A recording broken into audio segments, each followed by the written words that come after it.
Dobrý deň pri relácii Interview. Píše poéziu aj prózu, zároveň pôsobí ako režisér.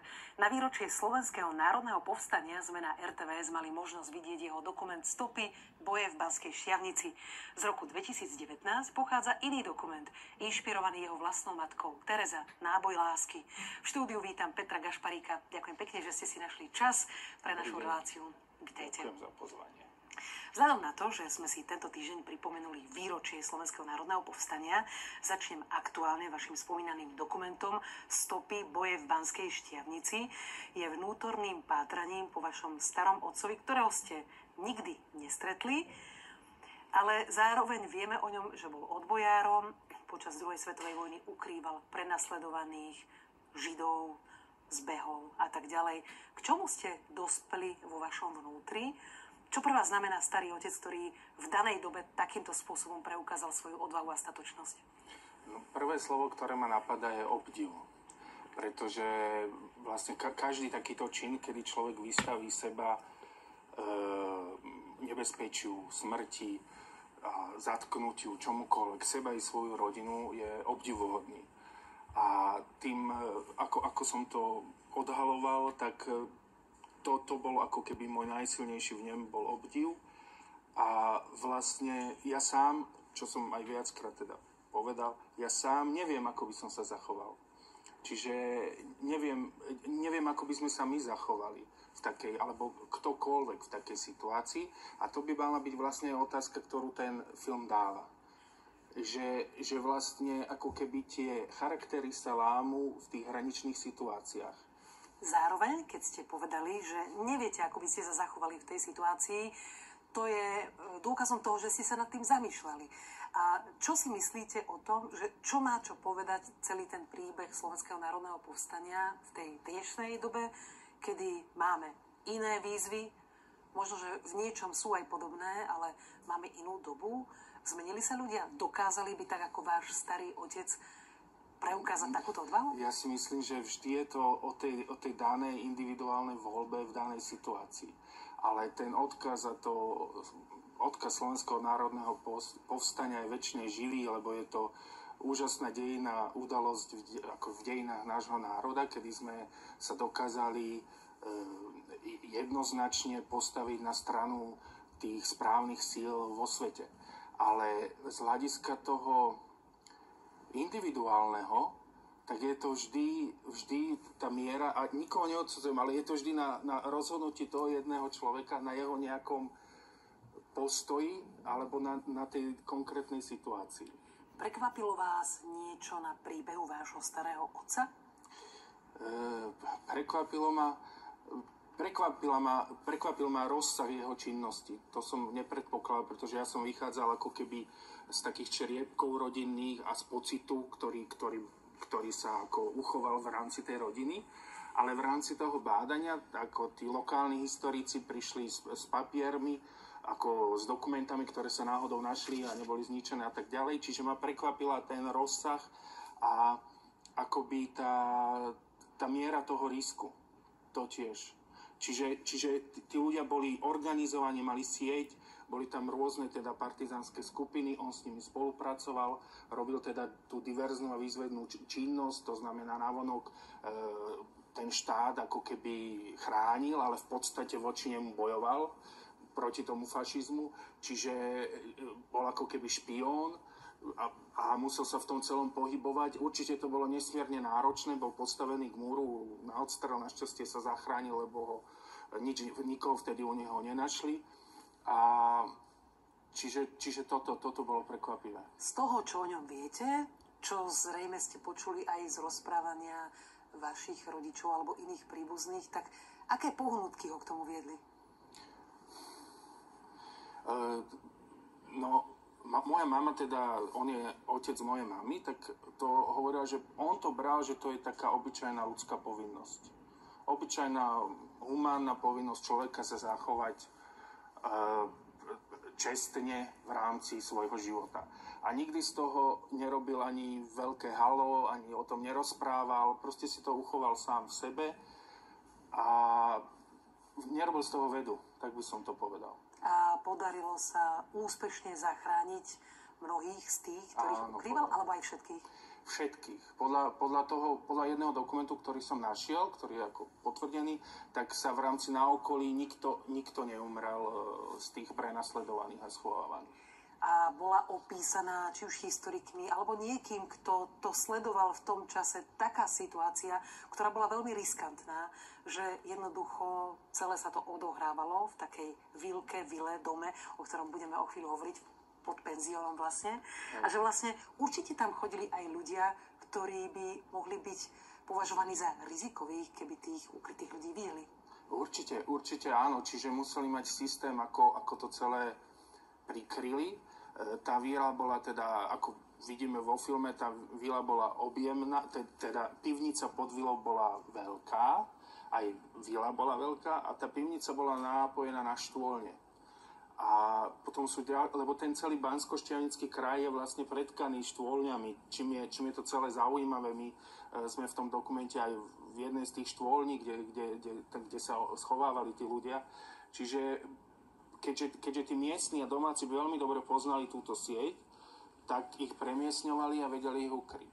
A potom tam fungovalo niečo, že tá dedina, tie dediny, oni podľa môjho názoru vedia, kto je kto. To znamená, že keď niekto bol rizikový, tak si dávali všetci veľmi dobrý pozor, ako aby sa to k nemu nedostalo. Vieme, že v tých štúlniach, jednoducho v tých podzemných priestoroch, bola stabilná teplota okolo 12 stupňov. To znamená, že umožňovala prežiť tým ľuďom, ale oni vôbec nevychádzali na denné svetlo? Vôbec nevychádzali na denné svetlo, nie. A ako dlho takto vydržali? Niekoľko mesiacov sa takto schovávali v tme, v plesni.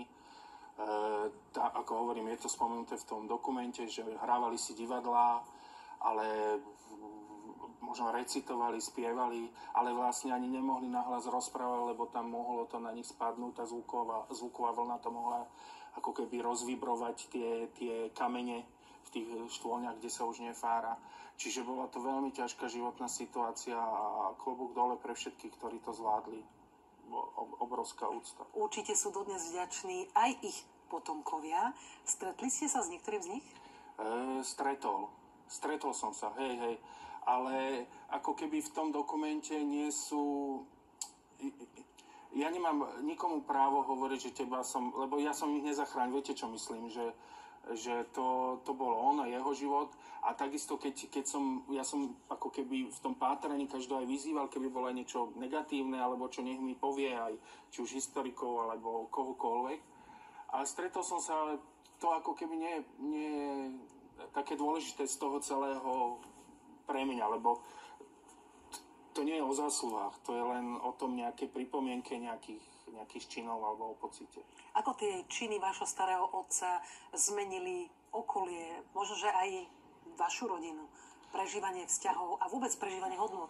No, tak vlastne tam ide o to, že on po tej vojne bol primátorom Banskej Štiavnice za demokratickú stranu a potom, keď prišiel prevrat, tak ho ako keby dali dole, teda vo februári 1948 a žil bol veľmi bola bieda. Čiže tá rodina po nástupe komunizmu v 1948 žila v biede. Čiže vlastne tie spomienky tých detí a on bol hrdý, čiže nechcel vstúpiť do tej strany, tej novej, ktorá prišla a samostatne hospodáril. Čiže tomu zodpovedal aj ten život. Možno to smerujeme tam, že tie morálne hodnoty v rodine zostali, čo si myslím, že hej, ja tomu verím. Ale na druhej strane, ako tá bieda podľa mňa ovplyvnila celú tú rodinu potom, že ako keby mu to možno aj vyčítali, že bol príliš hrdý. Stará mama mu to vyčítala, bol príliš hrdý. Že ako keby potom mali tie ekonomické starosti. A on na to ako reagoval v tom čase? On bol určite veľmi zložitá povaha z toho, čo ja tak ako chápem, čiže on na to reagoval tvrdohlavo, že on sa nevedel pokoriť, nevedel niekde za niekým ísť prosiť, že dajte mi prácu alebo čo, čiže riešil to tými drevorúbača robil a podobne. Vy celou touto témou žijete, my sme si ju tiež v RTVS dôstojne pripomenuli, ale sú aj hlasy, ktoré to spochybňujú. Ako to vnímate? To je absurdne, sa mi to zdá absurdné. vôbec nerozumiem, ako sa dá spochybniť, by som povedal, boj za slobodu, boj proti zlu, proti fašizmu. To je predsa akože našou každodennou výbavou. Poďme na chvíľu do vášho detstva. Vyrastali ste v bratislavskej mestskej časti Lamáč spolu so zdravotne znevýhodnenou sestrou a vaša mamička, prekladateľka a tlmočníčka Terezia Gašparíková, ktorá sa o ňu starala 30 rokov, vo vás zanechala takú hlbokú stopu, že ste jej venovali aj dokument z roku 2019 Tereza, náboj lásky. Aká najsilnejšia spomienka z detstva sa vám vynára? Najsilnejšia spomienka z detstva je, že sme v Lamači tam bol taký centrum služieb, potraviny jedine v Lamači boli, ešte bol ten veľký dom obchodný dole a mama išla dovnútra nakupovať a ja som tak stál pri tej mojej sestre a som ju chránil. Ona bola staršia odo mňa, ale bola v kočíku a ja som ledva cupital a som ako keby ju akože chránil, aby jej dali ostatný pokoj, aby som bol taký ochranca. To mám veľmi silno zafixované. Čo rozhodlo o tom, že ste sa dali nakoniec na dráhu spisovateľa aj režiséra? Zrejme to bol aj vplyv vašej mamičky, pretože ste pracovali so slovom okrem iného a aj ste chvíľu prekladali, aj prekladáte. Hej, určite, že som to od detstva nasával. Aj otec bol veľmi vzdelaný, čo sa týka filmu a týchto vecí a mama bola prekladateľka samozrejme. A čiže to tak ako keby prirodzene prišlo, tá túžba podeliť sa s tým mojím vlastným svetom, s ostatnými a dúfať, že to aj tých ostatných zaujme. Vy ste žili dlhodobo aj v rámci stáží v Taliansku, Francúzsku, Belgicku, Spojených štátoch amerických. Čo vám to prinieslo do vašej umeleckej kariéry? Strašne veľa, lebo potom vlastne človek vníma tie naše záležitosti alebo čo v súvislostiach a v tom celom a plus každý ten jazyk, každá tá krajina je nesmierne obohacujúca a každá vie dať človeku niečo iné. Čiže ja som veľmi vďačný, že sa mi podarilo získať štipendia a že som tam mohol žiť aj pracovať. No, ale vrátil som sa, aby som ich mohol zúročiť na našej domácej slovenskej pôde. Čiže vy ste sa vrátili pre túto myšlienku, pre tento zámer, ale keby ste sa rozhodli inak a dali by vám na výber, že môžete žiť tam aj tam, tak v ktorej krajine si to tak najviac viete predstaviť? To je strašne ťažká otázka, pretože mám veľmi rád Taliansko aj Francúzsko, ale fakt je, že najbližšie ako keby k tomu, že kde som mohol zostať, bol New York. New York ako mesto, ktoré bolo pre mňa určujúcim, keďže som tam študoval a bolo tá atmosféra tak v tých časoch, neviem ako je to teraz, toho som tam nebol. Na Vysokej škole muzických umení ste študovali filmovú réžiu u Ľubomíra Fifika a Stanislava Párnického. Akú pečať to dáva tej vašej tvorbe? Čo ste si z toho zobrali z tohto obdobia? Tak určite tie študentské roky sú nevymazateľné, by som povedal. No a samozrejme aj pán Fifik, ale potom pán Párnický vo mne zanechal strašne veľa našimi rozhovormi, priateľstvom si dovolujem povedať. Naposledy som s ním teda pred tým jeho sklonom telefónom sa dohodli, že pôjdeme na pivo, ale už sa nám to nepodarilo. A mal som s pánom Párnickým teda veľmi blízky vzťah, si dovolím povedať, ako mnohí iní určite. A určite som si veľmi vážil jeho schopnosť racionalizácie, schopnosť kreatívneho myslenia a hlavne slobodného myslenia a akceptácie rôznych tých ľudí v ich podstate. Vy ste nielen režisérom, ale aj spisovateľom, keď porovnáte tieto dva svety a pritom spisovateľom nielen prózy, ale aj poézie. Keď porovnáte tieto dva svety, tak aký priestor vám dáva na to seba vyjadrenie, ktorý? Sú to úplne rozdielne ako keby činnosti, aj keď sú obidve umelecké, pretože tá réžia je kolektívne dielo, v podstate film je kolektívny. A to písanie to je viac menej meditácia. To znamená, je to ponorenie sa do svojho vnútorného sveta a transformovanie nejakých myšlienok do toho útvaru tej knihy.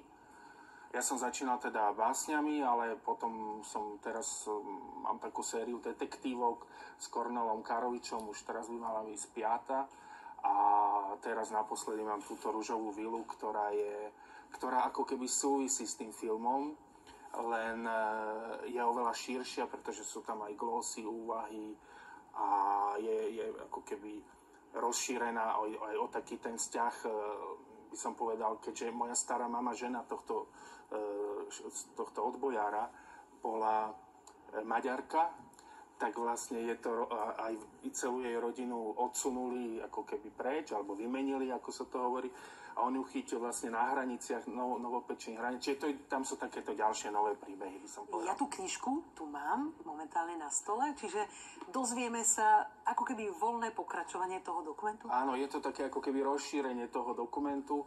Ten dokument sa zaoberá Banskou Štiavnicou, odbojom a tak ďalej, a kniha sa zaoberá teda nazývajú autobiografický, faktografický román s prvkami beletrie. Je oveľa širokospektrálnejšia. A kam až do ktorých rokov siaha dej tejto knihy? Ak sa to dá takto povedať. Do začiatku Československa. A sú tam úvahy aj o Uhorsku a tak ďalej. Čiže do začiatku 20. storočia. To je veľmi zaujímavé. Máte ešte nejaký nesplnený sen, čo sa týka písania, literatúry? Áno. Tak mám napísaný jeden román, ktorý je ale veľmi akože ironický, by som povedal, tak ten dúfam, že pôjde von. Keď ironický, tak súvisí nejako s aktuálnou dobou? Áno, súvisí s dobou. S politikou? Politika tam úplne nie je, ale sú tam také určité atribúty dnešnej doby, takého života medziľudského na jednom satelite pri Bratislave a akože neznámom samozrejme. A si tak robí srandu z toho, jak tí ľudia dneska žijú, niektoré veci ako robia, alebo jak žijeme. Tak. A na čo ste sa tak najviac v tom zamerali? Na ten zhon, možno stresujúci životný štýl, možno povrchný chvíľami? Áno. A na to, jak ľudia naskočia na také, by som povedal, že oni naskočia, že jak je veľmi ľahké naskočiť na určité veci, ktoré dobre znejú, ale v podstate sú to, že až tak šťastných nás neurobia. A môžete aj povedať, že ako sa bude volať to dielo, na ktorom pracujete? Áno, volá sa Satelit. A kedy uzrie svetlo sveta? Už je dokončené, teraz sa čaká, že na vydanie. Tak verím, že pôjde von. Musím povedať, že máte naozaj ohromne široký záber, ako som spomínala, od poézie cez beletriu až po réžiu. Kto je vašim najväčším vzorom alebo inšpiráciou? Tak ja som veľkú časť života venoval Fellinimu a dokonca jeho spoluscenárista je náš osobný priateľ, a to je náš ďalší projekt, ktorý by sme chceli robiť, bude ako dokumentárny film o Taliansku a o vzťahu s Talianskom. Čiže pre mňa, ja považujem Federica Felliniho veľmi neoriginálne, lebo mnohí sú na tom podobne za svoj vzor, ale aj mnohých iných. Napríklad z literatúry mám strašne rád Hlavu 22, Joseph Heller. Vy ste už určite počuli o takom fenoméne, ktorý som zachytila v jednom rozhovore s istým spisovateľom, že on sa vyjadril, že nie celkom rozumie ľuďom, ktorí chcú písať, ale pritom nečítajú. Stretli ste sa vy s niečím podobným, že tiež ste sa nad tým pozastavili, že dnes pri dnešných podmienkách mnohí chcú písať, nejakým spôsobom pretaviť svoje myšlienky, ale nie každý číta. Nestretol som sa s tým, že niekto chce písať, kto nečíta, ale stretol som sa s tým, že mnohí ľudia nečítajú, a stretol som sa s tým, že sú na to hrdí. A že to tak ako, že vedia aj tak hrdo, vedia, nečítam. Že to je ako súčasť mojej identity nečítať. A to sa mi zdá vždy, že niekde zlyhávame, lebo teraz nehovorím, to čítanie je neskutočný relax, je to výborné aj z neurologického hľadiska, z akéhokoľvek. A keď nebudeme mať ľudí, ktorí čítajú, tak je to také smutnejšie. No. Vy si na to dokážete nájsť očividne čas aj pri tom každodennom zhone? Na čítanie? A jasné, ja mám, pri mojej posteli je vždy 10 knížiek alebo 5 knížiek, ja idem po večeroch. A čo máte momentálne rozčítané? Momentálne mám rozčítaného Kafku. Kafku, ktorého som odložil volakedy, lebo som až tak s nemu si nenašiel vzťah a teraz som ho znova otvoril. Potom tam mám historickú knihu o Trianone, potom tam mám takého Salnera, potom tam mám, a tak by som mohol ísť. A dá sa striedať tie žánre čítania tak, že niečo je rozčítané, potom sa vrátite k niečomu inému, potom pokračujete ďalším? Neprelína sa to príliš? Nie, mne to vôbec nevadí. Ja to tak, ako keby pre mňa je to veľmi prirodzené, lebo aj si viem v jednom čítaní oddychnúť od toho druhého čítania. Ako keď idem veľmi veľa v niečom, tak potom si môžem otvoriť druhú knihu a v tom si oddychnem zase v inej téme a úplne v inom svete. Vy oddychujete čítaním, ale pravdepodobne máte aj nejaký iný svet, v ktorom si možno oddychujete práve od toho čítania. Tak môj hlavný svet je, že mám sestru, ktorá je teda postihnutá, ale tá je v sanatóriu, ale chodím ju navštevovať, ale úplne najhlavnejší svet teraz je moja dcéra a moja dcéra Esterka a pri nej si teda oddychujem, aj sa naplňam, aj žijem. Ona má teda 8,5 roka. No a to ona je teda môjim všetkým takým tým ťahadlom do tých krás a tajov. Je to už taký vek, kedy ju postupne oboznamujete so svetom kníh? Áno, určite. Ona číta, tiež má veľa kníh rozčítaných. Teraz akurát číta Synovia Veľké medvedice. To je trošku chlapčenské, ale však neveď. Keďže, a teraz sa vrátim trošku k tomu satirickému románu, ktorý píšete, vy tak trochu praňujete ten súčasný životný štýl, tak v akom duchu chcete vychovať svoje dieťa? Ako má brať tento svet, ktorý je mnohokrát chaotický, mnohokrát prináša rôzne úskalia, nebezpečenstva, neistoty? No, to je veľká otázka. A veľakrát som sa teda nad ňou zamyslel a no, človek sa asi musí spoľahnúť, že bude mať dostatočne silné svoje vlastné vnímanie a cítenie, že bude vedieť rozoznávať.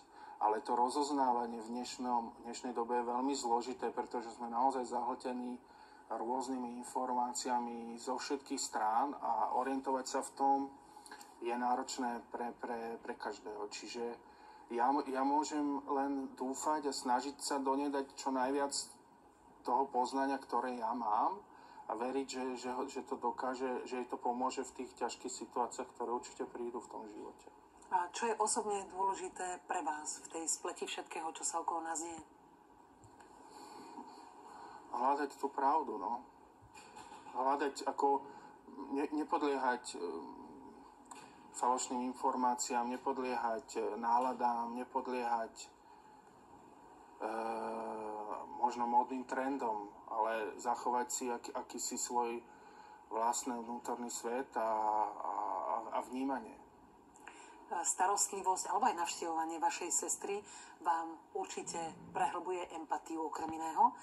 Vnímate ju aj vo svojom okolí alebo vôbec vo všeobecnosti u ľudí? Máme ešte dosť empatie alebo sa táto črta z ľudí vytráca? Empatia sa vytráca. Ako vo vzťahu, ako obdivujem tých ľudí, ktorí sa o ňu starajú a moja sestra sa má výborne, samozrejme. Ale ako celkovo v spoločnosti ľudia sú strhaní a keďže sú strhaní, už nemajú ako keby dosť energie na tú empatiu, čo je škoda, pretože tá empatia na druhej strane dobíja. A vlastne o tom bol aj ten film Tereza Náboj lásky, kde to tá mama hovorí, že napriek tomu, že moja sestra teda nerozpráva a tak ďalej, tak to staranie sa o ňu je ako keby mala neustále dieťa doma. A to staranie sa o dieťa neustále ju dobíja. A preto sa to volá náboj lásky. A je to veľmi obdivodné, lebo ak si dobre pamätám, tlmočila asi 17 prezidentom, mala náročnú prácu a popri tej zvládala starostlivosť o túto dcerku. Ako to zvládala? Tak aj s mojou pomocou, ale zvládala to excelentne. Čiže je to také nejaké aj motivácia pre všetkých ľudí, ktorí zdieľajú podobný osud, že sa to dá urobiť. Aj to bol jeden z motivov môjho filmu, že sa dá, že tá Mária bola šťastná, je šťastná a popri tom mohla mať tú prácu a byť úspešná profesne a zvládať tie životné situácie na jednotku. Čo by sa muselo stať, čo by podnietilo aj iných ľudí, o ktorých ste sám povedali, že tá empatia sa z nich vytráca, aby ju začali cítiť viac? No žiaľ, ľudia začínajú cítiť empatiu, keď sa stretnú s nešťastím. To je vždy tak, že vlastne niektoré skúsenosti sú neprenosné. Ako je neprenosné napríklad mať postihnutého súrodenca a mnoho ľudí si povie, že ich to ako keby vôbec ani netrkne, že to je úplne iné vnímanie toho sveta, alebo neviem, no, čiže vlastne až stretnutie v konkrétne s nejakým nešťastím, nemusí to byť napríklad to môže to byť čokoľvek iné, z neho v tom vlastnom svojom súkromnom okolí z neho môže ako vydá zrazu, že to začne cítiť a brať inak, ako to je. Ako, nie, že sa tomu začne, no, že to začne cítiť a nie len ako floskulovi to opisovať alebo odpisovať. A nakoniec vo vašom diele, vo vašej umeleckej tvorbe pracujete s emóciami, s myšlienkami, ale aj s víziami, s obrazotvornosťou. Kde vidíte tento svet alebo túto spoločnosť takto 10 rokov? Joj, no tak neviem, čo s nami urobí tá umelá inteligencia, vôbec si to neviem predstaviť a úplne otvorene hovorím, že mám trošku z toho aj obavy, že nejak sa to asi malo regulovať. Neviem, ako nás to zmení a čo všetko urobí, lebo už som počul, že teraz sú aj básnici, ktorí píšu cez umelú inteligenciu, alebo že ona vlastne preniká do toho každého života z tohto pohľadu a z pohľadu spoločnosti, tak vždy to bude ten zápas medzi dobrom a zlom? Napríklad, ale nechcem to úplne tak povedať, ale medzi jednými, druhými, tretími, áno, aj tak sa to dá povedať. Želám vám, aby všetky vaše zápasy dopadli dobre, ako si ich predstavujete a veľa ďalších síl aj vo vašej umeleckej činnosti. Ďakujem pekne spisovateľovi a režisérovi Petrovi Gašparíkovi. Ja ďakujem krásne za rozhovor. Všetko dobré. Všetko dobré. Ďakujeme pekne za priazeň a želáme príjemný večer v spoločnosti RTVS. Dovidenia.